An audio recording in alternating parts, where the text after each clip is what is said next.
નમસ્કાર. આજના ખાસ વિશ્લેષણમાં સૌનું સ્વાગત છે. આજે આપણે એક એવી જગ્યા વિશે વાત કરવાના છીએ જેનો ઇતિહાસ જેટલો રોમાંચક છે એટલો જ ડરાવણો પણ છે. રાજસ્થાનના રણમાં આવેલું એક ગામ કુલધરા. છેલ્લા 200 વર્ષોથી અહીં બિલકુલ સન્નાટો છવાયેલો છે. અહીં 2 સદીઓથી કોઈ જ રહેતું નથી. આખું ગામ બસ એકદમ ખાલીખમ પડ્યું છે. આ દ્રશ્ય જોઈને તરત જ મનમાં એક સવાલ ઝબૂકે. આખરે એવું તે શું બન્યું હશે કે હજારો લોકોથી ધમધમતું આખું ગામ માત્ર એક જ રાતમાં બધું જ છોડીને રાતોરાત ગાયબ થઈ ગયું? આ કોઈ નાનીસૂની ઘટના નહોતી. એક અત્યંત સમૃદ્ધ વસાહત અચાનક ગાયબ થઈ ગઈ અને પોતાની પાછળ મૂકતી ગઈ માત્ર અંધારામાં સંભળાતા અજીબ અવાજો, ભય અને અકબંધ રહસ્યો. ચાલો આજના વિશ્લેષણમાં આ જ રહસ્યના મૂળ સુધી પહોંચીએ. તો ચાલો સૌથી પહેલા વાત કરીએ પાલીવાડ સમાજના સમૃદ્ધ ઇતિહાસ વિશે. જો આપણે 13મી સદીમાં પાછા જઈએ તો આ એ સમય હતો જ્યારે પાલીવાડ બ્રાહ્મણોએ જૈસલમેર નજીકના આ રણ વિસ્તારમાં વસવાટ શરૂ કર્યો હતો. આ લોકો કોઈ સામાન્ય માણસો નહોતા હો. તેઓ અત્યંત બુદ્ધિશાળી અને મહેનતુ હતા. રણ જેવી આકરી પરિસ્થિતિમાં ટકી રહેવા માટે તેમની પાસે કમાલની આવડત હતી.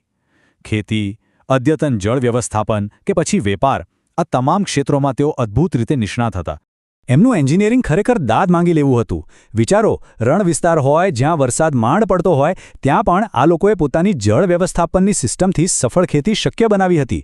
પાણીના એક એક ટીપાનો કેવી રીતે મહત્તમ ઉપયોગ કરવો એ તેમને બરાબર આવડતું હતું. અને આ જ કારણસર કુલધરા ધીમે ધીમે એક અત્યંત સમૃદ્ધ અને હરિયાભર્યા ગામમાં ફેરવાઈ ગયું હતું. હવે આગળ જોઈએ કે આ વાર્તામાં પેલો ક્રૂર દિવાન કેવી રીતે આવે છે અને આખું ગામ ખાલી કેમ થાય છે? જુઓ, દરેક ઐતિહાસિક વાર્તામાં એક ટર્નિંગ પોઈન્ટ હોય જ છે. અને અહીં આ વળાંક લાવ્યો જેસલમેરનો એક અત્યંત ક્રૂર અને અત્યાચારી દિવાન સલીમસિંહ. બન્યું એવું કે આ દિવાનની ખરાબ નજર ગામના મુખિયાની સુંદર દીકરી પર પડી. સત્તાના નશામાં ચૂર થઈને તેણે ગામવાળાઓને એક ભયાનક અલ્ટિમેટમ આપી દીધું: કાં તો દીકરીને સોંપી દો, નહીંતર આખા ગામ પર એટલો ભારે કરવેરો લાદવામાં આવશે કે કોઈનું પણ જીવવું મુશ્કેલ થઈ જશે. આ એક એવી ધમકી હતી જેણે આખા પાલીવાડ સમાજને મોટા ધર્મસંકટમાં મૂકી દીધો. આખી ટાઈમલાઈન પર નજર કરીએ તો ઘટનાક્રમ એકદમ સ્પષ્ટ થઈ જાય છે. 13મી સદીમાં જે એક સમૃદ્ધ વસાહત તરીકે શરૂ થયું હતું તે સલીમસિંહના શાસનમાં અચાનક એક ભયાનક ધમકીનો શિકાર બન્યો. અને પછી એક કાળી રાત આવી. દિવાનની શરત કોઈપણ ભોગે ન માનવાના અને પોતાની દીકરીના સન્માનની રક્ષા કરવાના દ્રઢ નિશ્ચય સાથે એક જ રાતમાં કુલધરા અને તેની આસપાસના 80થી વધુ ગામોના લોકો બધું જ છોડીને સામૂહિક હિજરત કરી ગયા. આજે તે જગ્યા માત્ર ખાલી ખંડેર બનીને રહી ગઈ છે. હવે વાત કરીએ એ હિસ્સાની જે સૌથી વધુ ડરાવણો છે, કુલધરાનો ભયાનક શાપ.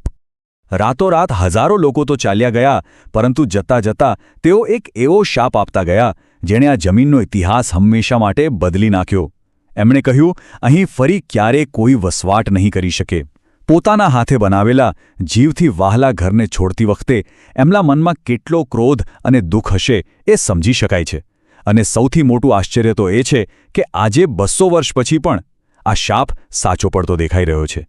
અકલ્પનીય છે, ખરું ને? તો હવે મૂળ મુદ્દા પર આવીએ. શું કુલધરા ખરેખર ભૂતિયા છે? આ બાબતે સ્પષ્ટપણે 2 અલગ અલગ મત જોવા મળે છે. એક તરફ પેરાનોર્મલ દાવાઓ છે, જ્યાં અમુક ઇન્વેસ્ટિગેટર્સ અદૃશ્ય ઊર્જા, અજાણી ચીસો અને રાત્રે સંભળાતા પગલાંના અવાજોનો અનુભવ કરવાનો દાવો કરે છે. બીજી તરફ વૈજ્ઞાનિક વાસ્તવિકતા એ છે કે આ માત્ર ઐતિહાસિક રીતે ખાલી પડેલા ખંડેરો છે. કોઈપણ પ્રકારની અલૌકિક કે ભૂતિયા પ્રવૃત્તિ અહીં વિજ્ઞાનની કસોટી પર ક્યારેય સાબિત થઈ શકી નથી. આપણે માત્ર આ બંને પક્ષોને સમજવાના છે. બાકી સત્ય શું છે એ નિર્ણય તો વ્યક્તિગત માન્યતા પર નિર્ભર છે. આજે કુલધરાની સ્થિતિ શું છે? અત્યારે આ એક બહુ મોટું ઐતિહાસિક પ્રવાસન સ્થળ છે. દર વર્ષે હજારો મુલાકાતીઓ આ જગ્યાનો ઇતિહાસ અને રોમાંચ માણવા આવે છે. ખંડેર બનેલા ઘરો અને અવાવરુ રસ્તાઓ વચ્ચે ચાલવાનો અનુભવ ખરેખર કંઈક અલગ જ હોય છે. પણ હા, એ વાત ચોક્કસ નોંધવા જેવી છે કે સૂર્યાસ્ત પછી અહીંનું વાતાવરણ એકદમ શાંત અને ઘણું રહસ્યમય જરૂર બની જાય છે. તો અંતે આખી ઐતિહાસિક સફર જાણ્યા પછી એક જ સવાલ મનમાં ઘુમરાયા કરે છે: શું આ ગામ ખરેખર પેરાનોર્મલ અર્થમાં શાપિત છે કે પછી ઇતિહાસના કોઈ ક્રૂર શાસનનો માત્ર એક દુઃખદ શિકાર? કદાચ આ સવાલનો કોઈ એક સીધો જવાબ ક્યારેય નહીં મળે. આ રહસ્યમય મૌન વિશેના વિચારો નીચે કોમેન્ટ્સમાં ચોક્કસથી શેર કરી શકાય છે. આજના આ વિશ્લેષણમાં જોડાવા બદલ સૌનો ખૂબ ખૂબ આભાર.